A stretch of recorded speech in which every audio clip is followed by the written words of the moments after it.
This is the Haulin Assets podcast, where we show you how to start and run your own trucking company. Ever wanted to go out on your own? Follow Chris as he goes through the highs and lows of running on his own authority.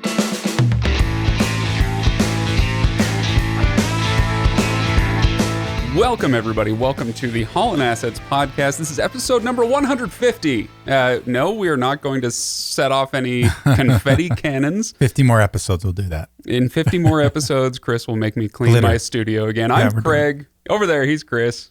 How's it going? Not bad. Not bad. I'm still picking confetti out of my the dark corners of my studio. Good. How are you? I'm doing well. Decent week, yeah. Anything interesting going on?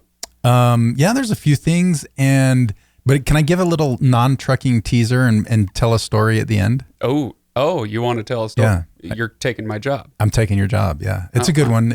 I got bit by a dog last night, and I don't know if you can see that. But, no, hold it up again. That is, oh my gosh. You did get bit. I did get bit by a dog. So I'll tell the story at the end. Okay, wow. What a teaser. All right, for episode number 150, we're doing February 2024 financials. This is after we did, 4 episodes on finding loads interspersed in the last couple of months. So if anybody missed that, make sure you go back and listen to those. It's going to be very important whether you are an owner-operator or you're a fleet operator, whatever. It's the principles that you'll have in those episodes will stand you in good stead. So check those out. Also, make sure you go to haulinassetsllc.com for the full show notes for this episode, including the profit and loss statement, the numbers that we're going to go over. They will all be there. Motorcarrierhq.com, tools, tips, people to help you out. About everything you need. Everything you need. Yep. And don't forget about Haulin Assets Academy that's coming up here pretty soon. So again, announcements about that went out, and we'll put that in the show notes again for this episode. All right, Chris, any stories from the road before we get to the numbers? Yeah, I've got a few, and they both involve Larry. Larry's a driver that's been with us for a pretty long time, and hey, Larry. Hey, Larry, how you doing? He's a listener too, so nice. Good shout out to him. He's awesome. The first one, I'm going to talk a little bit about a receiver that we ship to in the southern Florida area. I'm not going to call out who the receiver is because it's somebody we still do work with. I don't want to be too antagonistic with them. Yeah, but there was one day, and this actually happened a month or so ago. We had 2 drivers, Larry being one of them, delivered to the same place, same day, same time. This is one that we deliver to on a fairly regular basis. It's never a pleasant experience when you go to this one. So I just want to, is this like a Miami area issue? Oh, it's all the way down in Miami. It's just north of Miami. Wonder if other drivers, companies have issues with places in this area, but like we regularly will have, between a 6 and an 8 a.m. appointment and not get out of this place until 1400 to 1600. I think this particular time, Larry and the other driver both didn't get out until around 1630. Oh man. And so that's just a crazy long time. So what we've kind of decided to do with this one is try to avoid the frustrations with the drivers. And so we've recently started doing a new thing where we just don't even plan on a reload that same day. We just plan on them delivering that morning. Well, however long it takes to get delivered, we pay them some layover time and then don't plan on getting a load till the next day.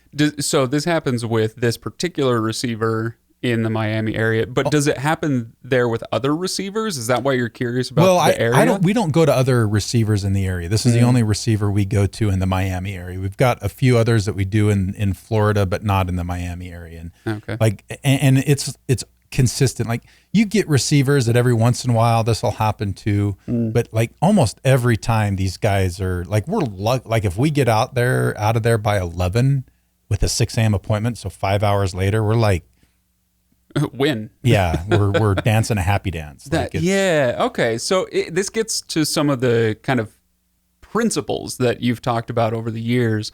One of which, a very important one, is do what you say you're going to do. Yeah. Right. As a business owner, when you're doing business to business stuff like this, here you are not naming this receiver, but the subtext here is, boy, are we frustrated. Yeah, it's super frustrating. I'm going to go out on a limb and guess that if you could find another equally well-paying receiver in that area to take a load, you'd rather go to them.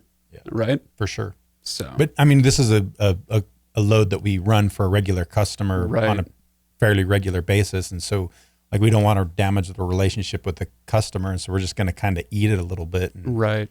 We've had to regularly either drop a load because our reload appointment can't work, or we've had to reschedule things, and it just causes frustration for the driver. It causes frustration for brokers or shippers on the follow-on load. And so we're the last few times we've done this layover piece, and I think that works better, but it's obviously it's not an ideal situation for us. Right. Because the truck has to essentially sit almost a day longer than it should. Oof. Yeah. Okay. Well, let us know what your experiences have been in that area, and I'll be curious to hear.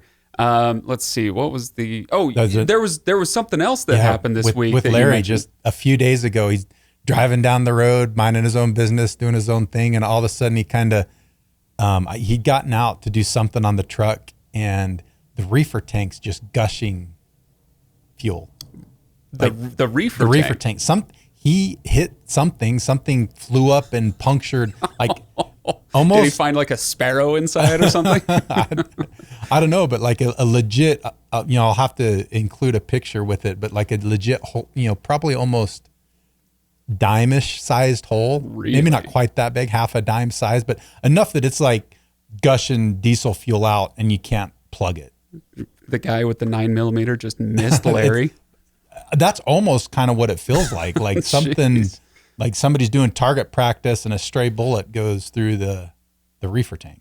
That's I'm running through scenarios in my head. What could it have been? Yeah, somebody fires a wild shot miles away and it falls in just the right spot. It could be something like that, or you hit something on the road that's really not that. Because Larry's like, and Larry's, like I said, he's a great driver, so I completely believe him. But he's like, I didn't hit anything. I don't know what happened. But I mean, you hit something smaller on the road and it just kind of flips up just right, and or another makes like truck. a pogo stick against the reefer tank. Yeah, I mean, could have been a lot of different things. We lose windshields that way, right? Yeah. So why not fuel tanks? Boy, well, that must have been a fun repair bill. Well, actually, it wasn't as bad as I would have thought. It was Really? under $1,000, and we had it repaired. Like, because that's one of those things where the reefer, like, you're out of fuel all of a sudden. You have to shut the reefer down because it's like pretty close to the bottom of the tank. And so, to make a long story short, I mean, we found a place that was really close that had a fuel tank, and he was back on the road. The reefer wasn't even shut down for more than like a couple of hours, so not long enough for So it you to didn't lose the heat load? up no, yeah. it was Okay. all Well, turned out better than it could have. Well, Larry, have a good week, buddy. Better than the last one, right? All right, Chris, numbers-wise, let's give a little preview. How was this month? How do you feel about going into this numbers episode? For February, it feels pretty good. I mean, it's not the ideal situation. It wasn't January, but we've been expecting that it wasn't going to be January, and it's not. March feels better than February was, and so overall, I'm actually fairly happy with how February turned out. Because you think about it, February in the trucking industry is typically, if not the lowest month of the year, very close to the low point of the year. Right. And so if that's the case, and we did what we did in February, I'm actually pretty happy. Okay. Yeah. I mean, we've talked before about trend lines, right? So, like you said, this may not be January numbers, but it's all about perspective. So you zoom the numbers out to 3 months, 6 months, 12 months, and look at the trend lines. And it doesn't have to be as explosive as January for you to go, you know what, we're in the right direction. Yeah. Well, you think about how we did middle of last year. That was just horrible. Yeah. And considering this is February, like I'm pretty happy. Yeah. Okay. Well, let's get into it then. The numbers. No, let's just start with the top line ones that we always do. The total miles run. Where are we at? 114,044 miles, which is actually the lowest number of miles we've had in, I think, 5 months. But and that's because, February, it's harder to find stuff. We had a few of our drivers take a little bit longer time off. And if I want them to take time off, I mean, February is probably... It's a good time to do it. Yeah, when you don't want them doing it in November, December when you're getting your best rates. Right. You'd rather have people take time off in February when you're getting your worst rates. That's I love this insight into Chris as a boss. Thanksgiving, screw you. Christmas, screw you. Take it in February. We don't take it that far. Enjoy your Valentine's Day. There you go. Yeah, that's way more important than Christmas and Thanksgiving. All right, so 114. Okay, do deadhead miles. Deadhead miles, 6,474, 5.7%, about the same Acceptable range? Yeah, acceptable range, about the same as it has been. For a total revenue of what? $234,532.17, which that's a pretty big drop. I mean, it's $56,426 less than last month.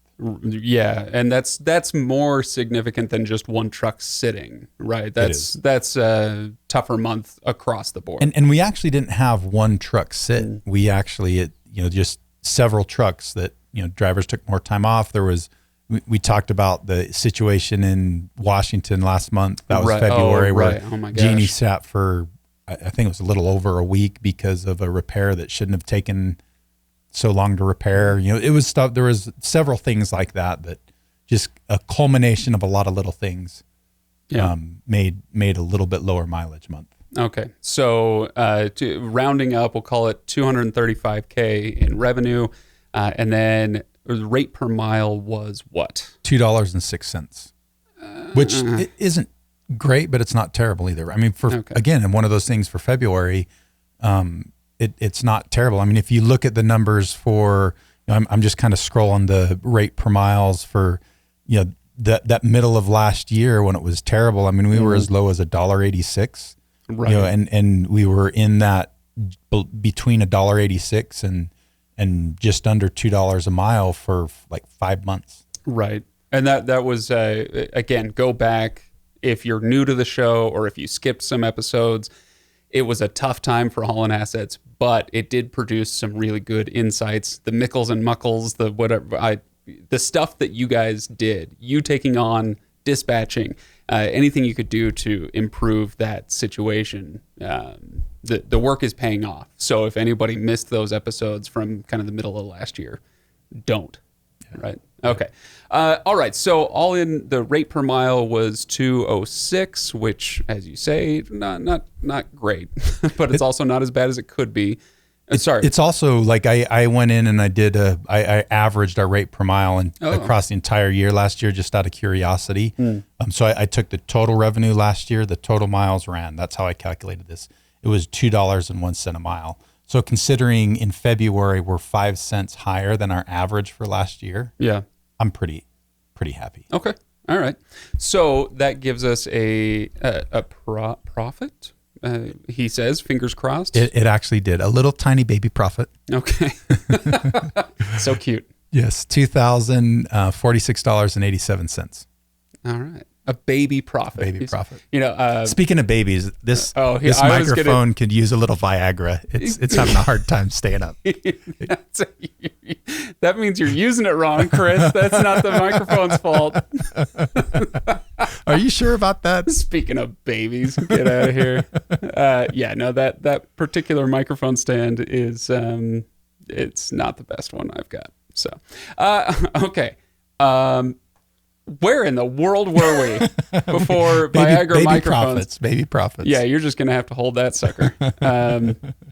Okay. So, just over $2,000 in profit. Oh, no. It popped into my head. Now I can't let it go. Speaking of babies, I have, when I was having kids, both my grandmothers were still alive, and my wife's grandmothers were both alive. Are still. Anyway, all 4 of them had the same compliment to pay to our babies when they were born. And it was, oh, they're so aware. Have you heard? Is this a thing? Not that they're so cute. They're so aware. They're so aware. They're just looking around Okay. Sorry. Baby prophet. I do want to know, is this a thing, or is this just a weird kind of like Mountain West Utah kind of grandmother compliment thing? So anyway, good question. All right, Chris, profit and loss. Let's talk about stuff that jumped out to you in the profit and loss statement. Anything that's interesting. I do have one question that's been on my mind, speaking of profit and loss, and that's around fuel. Are we going to talk about fuel at some point, or should I ask you? A little bit. So okay. we'll hit, that's actually the last thing I want to talk about. Okay, fuel. So where do you want to start? Let's start with revenue. And we kind of already alluded to this. It was just a slower month. It's February, harder to find loads. And so, it's harder to stack up when I could maybe normally find a load that evening, that the same evening when I deliver a load, it may have gone the next day, and you add a bunch of those up across an entire month, and it just reduced the number of the revenue. So it's harder to find loads, not as good at rates, drivers taking time off, slower month. Yep. It's February. Right. Expected. Nothing unexpected. So revenue was down. And then on the expense side of things, it was pretty, it seems like I've been saying this a handful of times in the last several months, but fairly bland. There is a couple things I want to talk about. So I think, didn't we talk about the fact that Chet's taken over the books? No, we haven't talked about that. Okay. So Chet's taken over the books. And Chet is? My brother. Right. And he's infinitely smarter than I am. Chris, when you're starting with the bar on the ground. Ouch. Ouch, Craig. What did I do to you? Oh, please. I get bit by a dog. You went Craig after hates me all of a sudden. You went after my microphone stands, and that is unacceptable. It's game on. It's war. Yeah, basically you're a monster. Okay. So, all right. Moving on though. Where were we? Chet taking over the books. Yes. So all right. Chet, my brother Chet is your smart brother. The smart brother. He's taken over the books. We've talked about this a lot. I'm fairly meticulous about books, but not to the level that Chet is. I mean, Chet is anal about the books. We're gonna go OCD. Which slightly OCD. Offensive phrase do we want to use?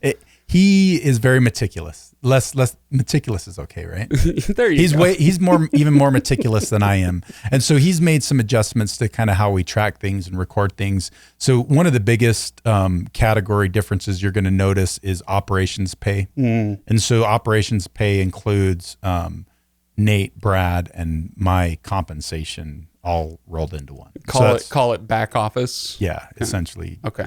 Administrative payroll. Yeah. Okay. So new category in the P&L to look out for. Again, for those who are new or forgot, the reason I kind of hit that at the beginning of every episode, go to haulinassetsllc.com, is because that's where you can see these numbers. Chris posts the profit and loss statement every month on the website.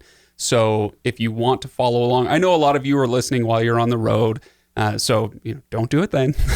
But if you want to see what we're talking about, see what these kind of broad books look like, right? We're not delving into the nitty gritty of the books, but giving the profit and loss statement. It's all there. It is. So you can check it out.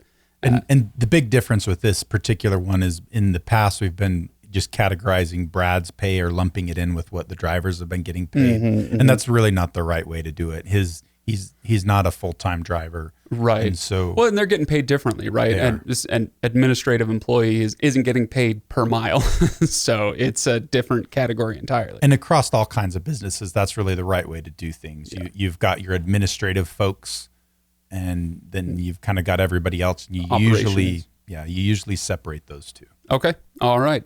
So fuel. So you mentioned fuel is something you wanted to talk about. Yeah. So fuel has kind of, it seems over the last couple of months, it's kind of been fluctuating up and down a little bit.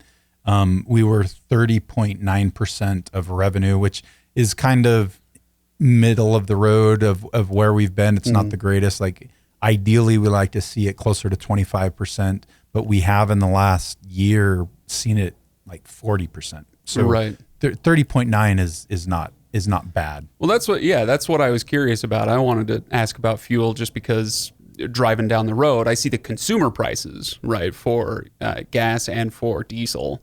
And it's been, I've been surprised by how much it jumped in February, which is not a month when it normally jumps, right? Yeah. And so, but that's on the consumer side. And so I didn't know if that has been the same on the commercial side. It still does. And I think, so this is another, I'm going to put a little plug in for FuelStream, that we've talked about in the past. If you're not using FuelStream, you should.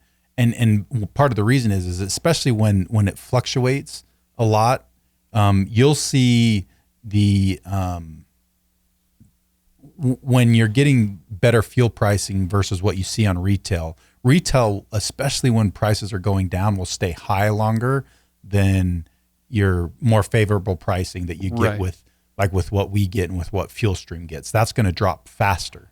And so it's even more important to have that. When retail prices fluctuate this high, up and down, mm-hmm.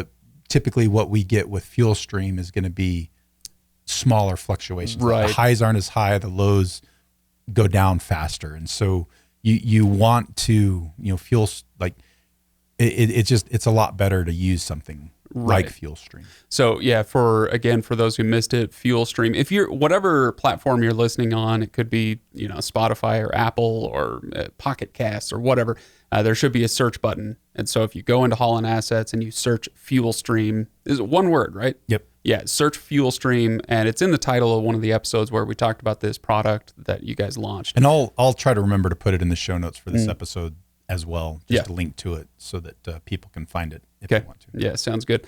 So definitely take advantage of that. Again, whether you're a one-man band or if you've got a small or a large fleet, it's going to help you out. Yeah, fuel is one of your two biggest expenses.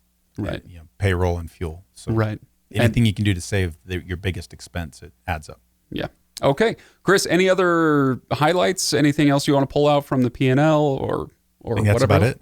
Oh, other than my story. Means. Yeah. I got to hear about this dog. Are we going to do the story now? I want to hear it. Okay. So it's not as bad as it sounds.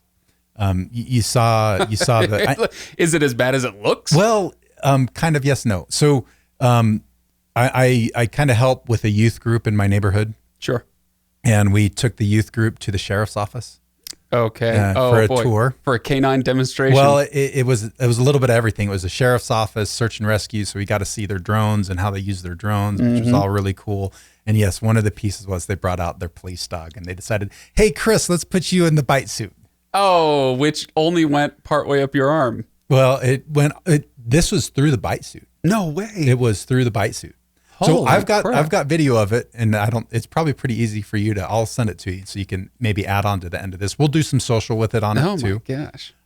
Of me getting he came at me twice. It was pretty cool. He did 3 demonstrations. He did one where, just like I was being defiant, and he sucked the dog. What do you sick the dog? Sick the dog on me. Let's not go down that other road. My dear Lord. Are we going to have to put an E on this podcast episode? I will say, anybody who's not watching on YouTube, you probably should, because there are a lot of red faces and bite marks and apparently video at the end that you're going to get on YouTube. Yeah, so he did that, sicked the dog on me from not very far away. I'm sorry, all I can hear is sucked now. Oh, this is awful. This is the worst thing that's ever happened on this whole show. Okay. So he did that, and then he did another one where he started with the dog a little further away and sicked the dog on me again, but then called him off before he got to me. Oh, really? Yeah. So that was pretty cool. Those dogs are so well trained. It's unbelievable. Crazy. And this was he's 85-pound dog. Like he's a German Shepherd or something else? German Shepherd. Is it Maltese? He's a mix. Okay. Of German Shepherd and the one that starts with an M. That's really common with those. Okay. I can't remember. So he did that one. And then the third one he did, and this is where this one came in. So the first one, you can see a little bit of kind of scarring and bruising. Yeah, on my forearm. That was from the first one. But then the second one, he sat the dog probably, I don't know, 10 feet away from us. And then he came like he was searching me. And then I was supposed to feign an attack on him. And so then as soon as I go to attack on his buddy, like he got really pissed at that point. And that's where this one came in. Okay, lift it up one more time by your head. Oh my gosh, that is brutal. Yeah, so it's pretty cool. Like I've always kind of wondered what it was like. I'm like, it can't be that bad. A dog getting after going through that and feeling what it was like through the bite suit.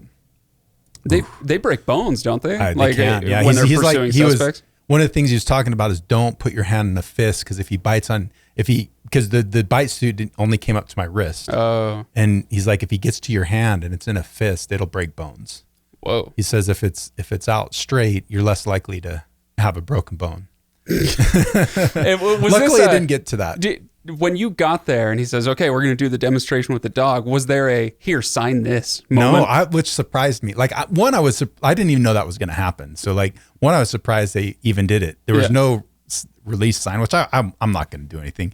I'm kind of crazy. I mean, that's not necessarily that was on my bucket list, but if I knew it was on my bucket list, that would be something I'd put on my bucket list. Really? Yeah. Wow. It was pretty cool. Okay.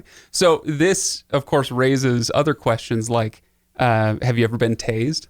I have not. That's something I would be tased. You would do that? Absolutely. Have you ever tested Kevlar? With a bullet? No. Yeah. Okay. What have you done Kevlar with? Well, I mean, I wear them all the time in the military. Well, sure. So. That's not testing. No.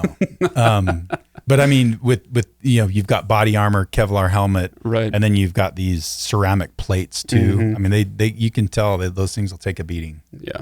Okay. Well, that's quite an adventure. I don't want to be attacked by I have done gas chambers a bunch of times. It's not something you want to admit, gas. Chris. You don't want to celebrate your gas chamber experiences. Yeah, those are snot running down your nose, and that sounds awful. I will have none of that. Thank you. All right. Yeah. No, I'm a comfortable content creator, and I don't go in for these sorts of things. Those videos are content. I suppose that's true. That's you. You make the content. I'll post it. How's that? All right, everybody. Thanks for listening to this was February 2024 financials, episode number 150. Chris, any other parting thoughts before we go? I think that's good. We've damaged this one enough. I'd say our reputations have taken a big enough hit. We should probably cut and run. So again, if you're watching on YouTube, stick around after the credits. There will be a little clip, I suppose. So thanks for listening, everybody. We will see you next time. See you, Craig.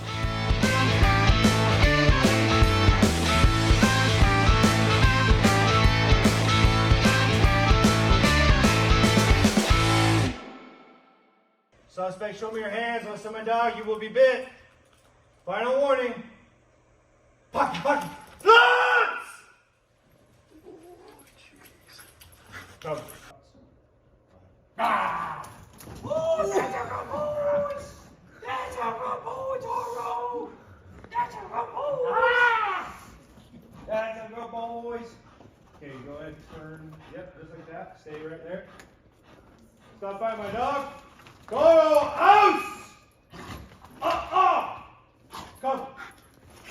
Nuts.